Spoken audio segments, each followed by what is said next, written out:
Welcome to Friday's Flavor, a podcast where we take the pulse on New York business from New York business. Subscribe to support the movers and shakers, making you love New York. Welcome to Friday's Flavor, everybody, with your girl JoJo. Today we have Eric from the Eric Idea Agency on with us. Thank you for being here. We're coming at you from Schenectady. Hit that subscribe button to get the best advice from the people actually doing it here in New York. So it's a pleasure to have you on today, Eric. He comes with 40 years in PR. That's more than enough experience, but then he also brings a ton of personality to the game. So I'm really glad that you have decided to join us. How are you doing today? Great, Jolene. We love these phases, right? We're getting to the next phase, but I want to thank you for this opportunity, and also thank you very much for all you're doing for the community and networking as well. It takes a lot of effort and a lot of passion, and you have both of those traits. Thank you. I appreciate that very much. I care a lot about our community, especially our community of business owners. I think they work so hard. And, I just recently said with somebody else, I can't remember who at this point, but the capital region really pulls together like you would not believe. Like we support one another. We help each other, business owners and the regular citizens alike. I mean, we really know what community means. And so I appreciate that. Tell us, what inspired you to start the Eric Idea Agency? Well, as you said, nearly 40 years of experience, so I guess that means I started at around age 10. But now I can be my own boss, and I can provide the experience in a variety of areas, Jolene. Of course, public and media relations is one, very established in those fields. Event management and MC services, really excited about that, and that's been going extremely well. And also crisis management, which has come up quite often recently. But I think the best attribute is when you hire the Eric Idea Agency, you get Eric, only Eric, from start to finish. So you won't see a person at the consultation and then another and then another. This is still a people's business, and so it's very important that they know that they're getting me all the time. And also the affordability. The hourly rate is very good, the 1 hour free consultation. I'm really designed to do this for businesses and individuals because they need the affordability, payment plans, and especially with what has hit us in 2020. And I think the highlight I have really is that my slogan is, I have an idea. And that idea is to make things special and exclusive for that person or that small business. That's it. That's really great. I think that's really sets you apart in the industry and what makes the Eric Idea Agency so unique. Because, most PR companies have, kind of cookie cutter ways of doing things, and you don't necessarily know who you're going to deal with. And so when you call Eric, you're getting Eric. And I love that. Let's say a person, go ahead. Well, and the key with the consultation, too, is that you get to know the person. They get to know me, and I will have some ideas that I'll float to them. So after we meet, I'll put a proposal together and say, what do you think about this? What do you think about that? That's very important. As you said, it's not cookie cutter. It's not tens of thousands of dollars. It's about taking that free 1 hour wherever we meet and just getting to know, listening, see what they have in mind, and then tossing an idea or two that could help them in their situation. That's really great. And what is, let's say a person wants to hold an event for the first time, honoring his employees, and they want to have a guest speaker. They have no clue what to do, right? So that's where you come in. What does that look like? Well, people take events for granted, and you can't just come up that week and say, hey, let's get together or let's do this or that awards event or employee appreciation. So again, the key is the free consultation. Let's do a review, and we'll do an outline from start to finish. Start, not just the start of the event, but preparing the event.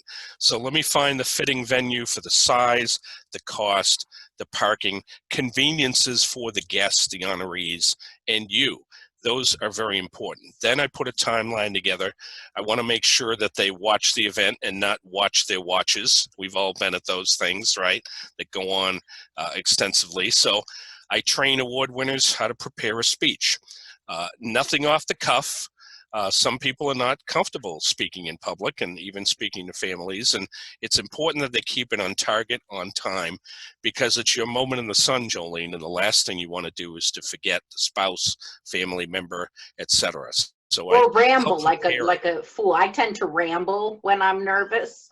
Yeah, and it can either be bullet points, but it's very important to stay on site and stay right on target, that is. And imagine, the Emmys or where you hear the music drum up first, somebody wins an award and they're not prepared. There's no reason for that. You have to be prepared. Happens to the Servers. best of us. Frank It Sinatra. does. Exactly. You When know they it. played music with him, he was not a happy camper, and it was cringing. So another thing is the servers. You want to make sure that the food is on the tables when the servers are out there. They're not interrupting anything. We don't start the festivities until everything's been picked up. The coffee's out there, desserts on the table. Those are things you can't take for granted. They have to be done by a professional to work with that. And the MC opportunity. I enjoy being an MC for events. With my experience, we'll keep it crisp. We keep the smiles. We keep it professional. You want it to be something that they'll say, "Oh, that guy had a good idea." I'm not a comedian, but I am somebody that can add a little levity and maybe tell a quick story or two about an award winner because of that 1 hour consultation. So when it comes down to this, you could have the time to do it right, as you said, and that's where I come in, is do it the right way, and then let that person deal with their job, with their restaurant, with their business, and enjoy that night. I want them to enjoy the night so they can let me handle all of those other particulars that will be very important and leave everybody with a comfortable and enjoyable memory of that evening. I'm going to disagree with you. I think you are quite the comedian. I have hung out with you on internet. I mean, to this point, we've only been able to meet a couple times online, but you've always got me cracking up. So I somehow bet. I mean, I'm imagining that you make events pretty fun. I'm just gonna put that out there. Well, I know at my wedding reception, everything was great, and I had the right person to do it, photography, all that. It was different because I had to remember I was the groom. I'm not supposed to do anything, but I did have a little surprise dance, an old 70s outfit that was extremely tight. I needed a potato peeler to get out of that thing, but it was a fun night, and it was fun for me to relax because I was getting married to a wonderful lady, my best buddy, and it was hard to step aside, but when you get the right people involved, you can have a good time, and that was something, of course, we'll never forget, and I behaved. I did not try to run the show. Good boy. That's hilarious. Or I would not have had a bride, right? Right. She would have been a little upset afterwards. Yes. I'm sure she gave you the run through beforehand. Like, all right, yes. Listen now. Oh That's my right. gosh. That's funny. You also have experience, in crisis communications, and I'm thinking of 2 major events that I know of from having spoken with you. Tell us a little bit about those events. Well, I'd worked many years in college and professional sports and athletics, Jolene. So I'd worked with media and events, games, coverage, things like that. And I was able to be a volunteer selected to work the Centennial Olympic Games in Atlanta.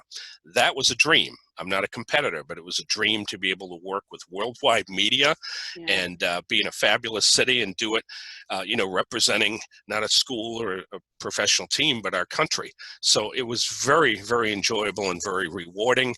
I was assigned to the main press center in Atlanta, so working with worldwide media was fabulous, and not at one event.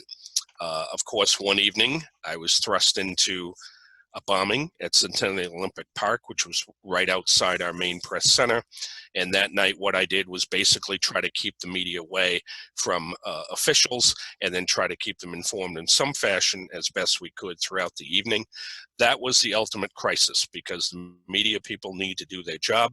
This is before cell phones and before leaks and all of that stuff. Yeah.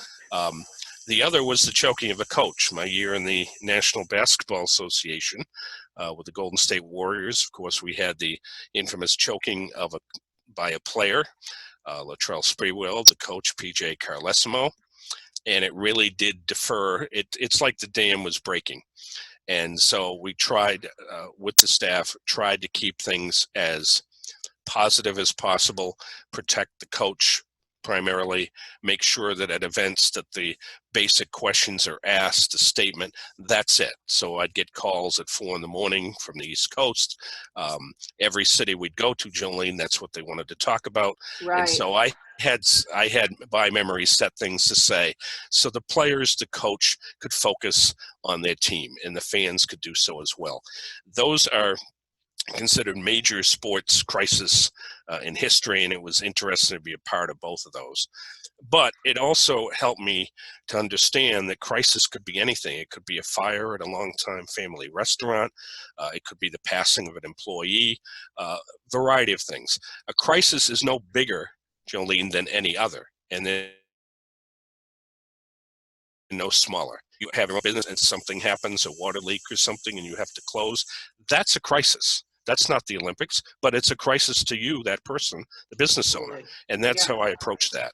So to me, I think it's imperative that they meet with me prior to put a crisis management in place. Let me deal with the media. Let me take some things again off the plate so they can deal with the lawyer and the employees, the family, etc. You can learn from things, right? Hopefully. That's like my number one skill is learning. Otherwise, I'd be dead and done. I'm telling you right now, if it weren't for the fact that I remain coachable and I'm always willing to learn from my mistakes, which I've got way more mistakes than successes, people. Okay. That's what you think. It's yet to be seen. Who knows what the future holds? Maybe I'll have enough success in the future to make up for all the horrific failures. And you have fabulous writing and presentation skills, if I say so myself. Thank you. You know, how could that, I think you do social media. So how does that, writing skill and that presentation experience really pull together to help businesses on their social media platforms? Well, I've done a lot of LinkedIn updates for people. Now is the time to do that. Facebook, working with restaurants to say, you're going to need to do specials and sales to draw in customers. Things at the time of this taping, we were at a phase 2 situation, and now people that own the restaurants and the businesses, they need to focus on things like their employees, how they can get a patio open, what type of menu they can put together. They're not only bringing customers back, but they want to reintroduce themselves to the community and introduce themselves to new customers too. So it may be a place that I've never been to as a customer, but I'm going to go because they're prepared and they're working on that. But it's social media, as you know, Jolene, things like this is where people get informed. Right. And so what I do is I'll look at them and say, can you do this special, that special? Let me update your Facebook. Let me keep it up to date throughout this period. I have some clients where I do it, on a daily basis, some once a week. But the important part is that to draw in the customers in now a very competitive environment when everybody's saying, hi, we're open. What makes you special? Is it that veal parm? Is it that cappuccino? Let's let people know, because everybody at that company, you've got to order that food. As I said, take care of employees. There's too much you have to do. And what will happen is the social media will suffer.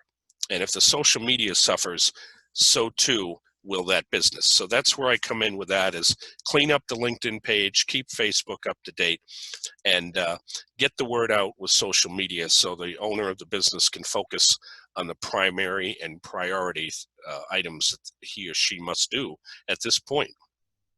Yeah, you know what? You raise an interesting point as well.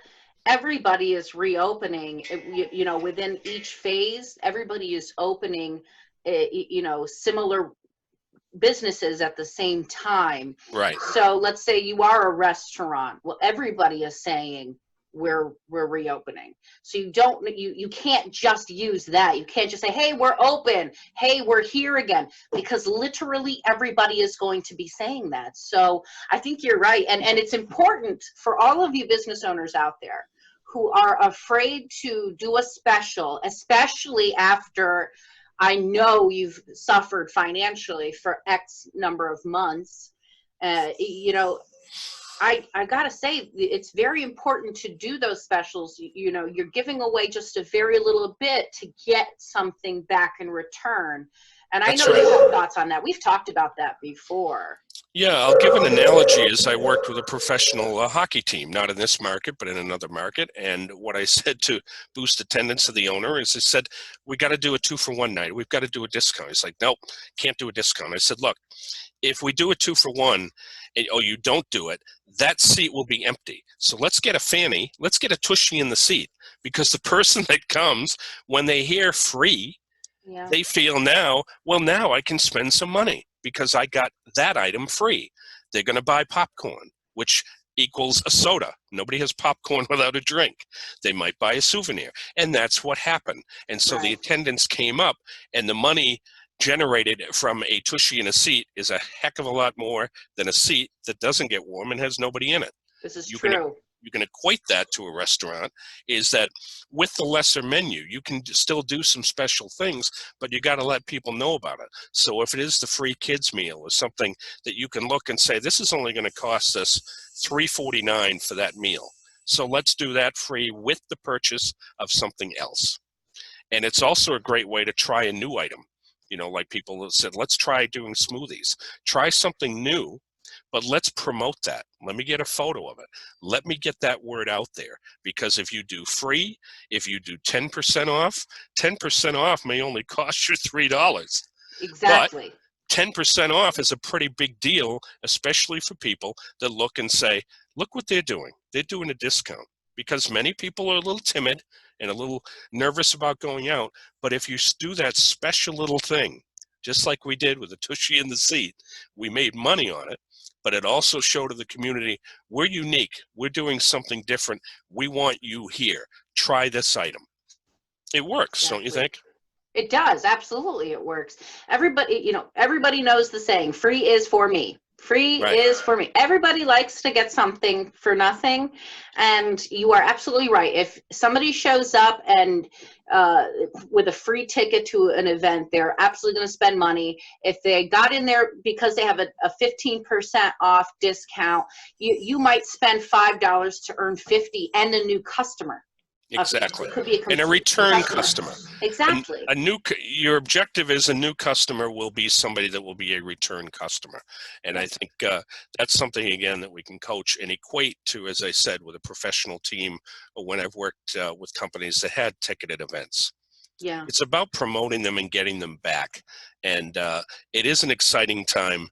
And it's an exciting time for me because of these things, these ideas that I'm having that I can equate to the business or the restaurant. And I hope it can make an impact for them, because we went out the other night to a place that had a new patio. We're going to do it again Thursday. And it's about supporting these communities. Yeah. And I'd like to do that professionally as well as personally. Yeah. That's the whole point of my program. I want to support Mm-hmm. New York businesses and, have them talk to the world, get their own little platform here. And it's growing. Thank God the show is growing every week. I Yes. see more and more. And, the whole purpose is to highlight the entrepreneurs who are making it happen and get their advice, because you can go online and you can look at business tips, and I've seen some great business programs from some big shots, and that's fabulous. But how about the people here in our community who are actually doing it? Let's Mm-hmm. talk, let's highlight them. Let's talk to them, because I got to say, New York is the toughest place to do business. I don't know if I've said it before on the show, but I know I've said it to people in the past. I think that New York is one of the toughest places in the world to be a business owner. And this is coming from a woman who owns a business in Mexico, who has opened a business remotely in Mexico from New York. I'll tell you, New York is tougher. It's hard. Mm-hmm. You got to get a permit to breathe in New York State. And it's a tough group of consumers as well. They're highly tech savvy. They're very, very into buy local and shop local, but they're highly selective group of consumers. So you have to be tenacious. You have to be tenacious to make it here for sure. And I think you really have to look at experience. It's imperative. You can go with somebody who is younger, but hopefully, you look at somebody who has some experience in what they do. Look at the reviews on their website. Go in through the networking, find out about them, and give it a try. It's like basically just asking somebody to dance and see if something hits off, that sort of thing. That's what it is with me, is give me the 1 hour, no cost involved.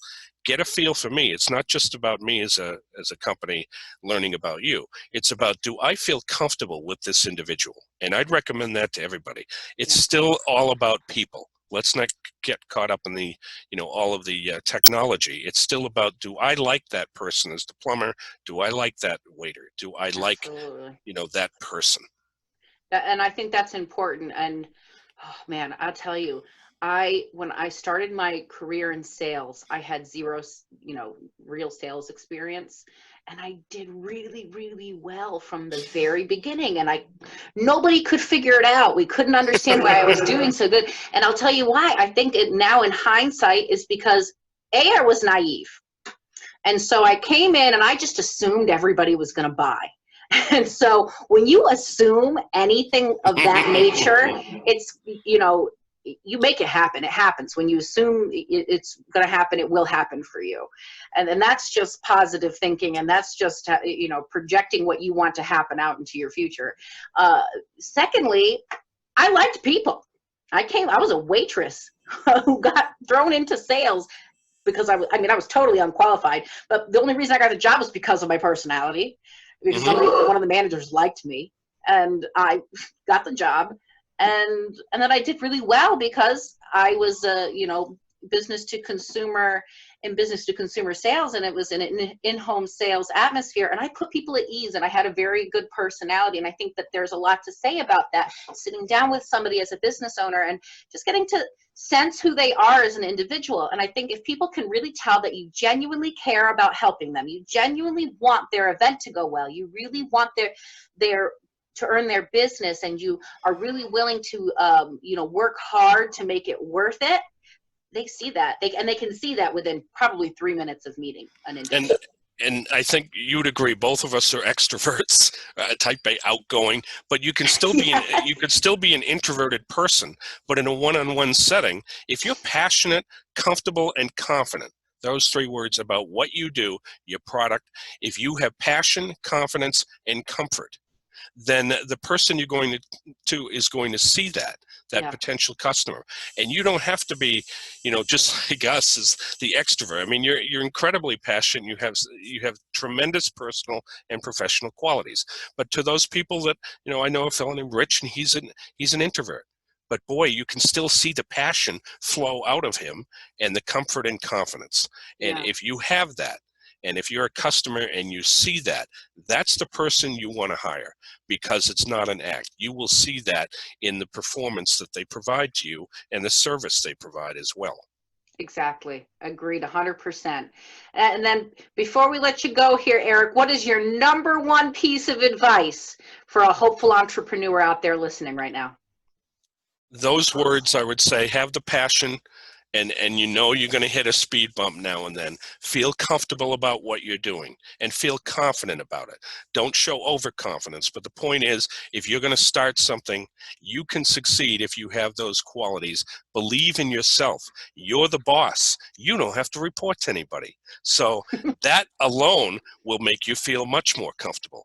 But if you're really good at what you do and you can provide a service to help people, no matter what that service is or the unique products you have, go for it. Believe in yourself, and people will be drawn to you and your services and products. Amen to that. Great piece of advice from Eric McDowell at the Eric Idea Agency. Thank you so much for being on with us today, Eric. It's always a pleasure to talk with you, always. Thank you, Jolene, and you can contact me at the ericideaagency.com. Hope to hear from you and hope everybody is enjoying this summer. Thanks so much. Thank you very much. And if anybody out there would like to get into contact with him and miss that real quick, his information is right in the bottom. And I pray that you all do well and that everything continues to grow as it has been for you, and that your future stays as bright as I know it is. It's been a pleasure. Guys, hit the subscribe button, support local businesses and entrepreneurs just like Eric. And happy Friday, everybody.